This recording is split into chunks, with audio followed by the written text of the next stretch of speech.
আমার আজকের রেসিপি গোলাপজাম। মাত্র ১.৫ কাপ গুঁড়ো দুধ দিয়ে ২ কেজি গোলাপজাম তৈরি করা যাবে।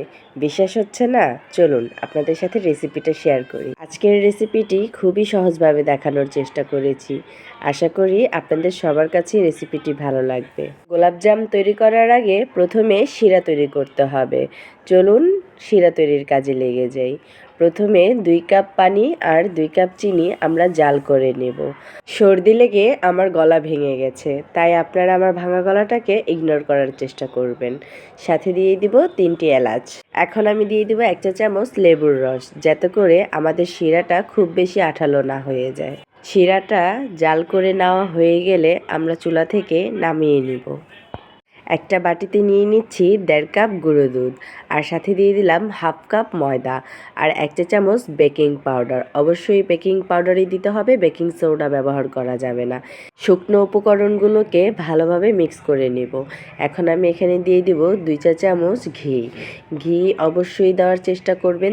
ঘিয়ের পরিবর্তে কুকিং অয়েলও ব্যবহার করতে পারবেন, তবে মিষ্টির জন্য ভালো রেজাল্ট আসবে না। শুকনো উপকরণগুলো খুব ভালোভাবে মিক্স করে নেবেন। আমার মিক্স করা হয়ে গিয়েছে। এখন আমি এখানে ১/২ কাপ লিকুইড নর্মাল টেম্পারেচারে রাখা দুধ ব্যবহার করব। লিকুইড দুধটা কিন্তু অবশ্যই জাল করা ছিল। জাল করে নর্মাল টেম্পারেচারে এনে তারপরে ব্যবহার করেছি। এই দুধটাকে দিয়েই আমি মিষ্টির ডোটা তৈরি করে নেব। এই পর্যায়ে আমি ডোটাকে ৫ মিনিটের জন্য রেস্টে রেখে দিয়েছিলাম। হাতে ঘি মেখে তারপরে মিষ্টির জন্য ছোট ছোট করে বল করে নেব। মিষ্টি বানানোর জন্য আপনাদের যেরকম খুশি, যেরকম সাইজের প্রয়োজন ওই রকমই করে নিতে পারেন, ছোট বড়। এতক্ষণ ধৈর্য সহকারে আমার সম্পূর্ণ ভিডিওটি দেখার জন্য আপনাদেরকে অসংখ্য ধন্যবাদ। যদি আমার ভিডিওগুলো ভালো লাগে অবশ্যই ফলো দিয়ে পাশে থাকবেন, এরকম আরও নতুন নতুন রেসিপি পাওয়ার জন্য। যারা আমার পেজটাকে এখনও ফলো করেননি, ফলো করে পাশে থাকবেন। আর যদি আপনি আমার ভিডিওটিকে ইউটিউব থেকে দেখে থাকেন তাহলে অবশ্যই আমার চ্যানেলটা সাবস্ক্রাইব করে দিবেন। মিষ্টি তৈরি করার জন্য আমার বলগুলো রেডি হয়ে গিয়েছে। এখন আমি বলগুলোকে ভেজে নেব। মিষ্টির বলগুলোকে আমি নর্মাল কুকিং অয়েলে ভেজে নেব। তেলটা কিন্তু খুব বেশি গরম করিনি, হালকা গরমেই আমি মিষ্টিগুলো ছেড়ে দেব।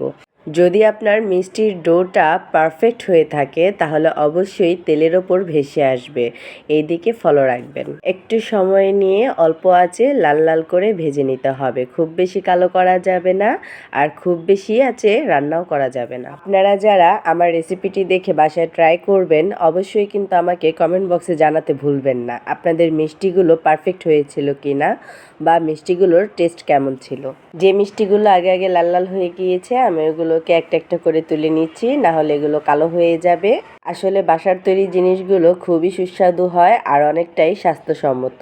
আমরা অনেকে দোকান থেকে কিনে খেতে চাই না, তাদের জন্য এই রেসিপিগুলো একদম পারফেক্ট। এই তো সবশেষে আমার মিষ্টির বলগুলো দেখে নিন এক ঝলক। এখন আমি এগুলোকে মিষ্টির শিরাতে চুবিয়ে নিব। মিষ্টিগুলো শিরার মধ্যে দেওয়ার আগে আমি কিন্তু মিষ্টির শিরাটাকে আবারও গরম করে নিয়েছি। অবশ্যই গরম শিরাগুলোর মধ্যেই মিষ্টিগুলো দিতে হবে, তা না হলে কিন্তু মিষ্টির মধ্যে শিরাগুলো ঢুকবে না। অবশ্যই এটা ফলো রাখতে হবে। মিষ্টিগুলোকে আমি নেড়ে চেড়ে রেস্টে রেখে দেব ১ ঘন্টার জন্য।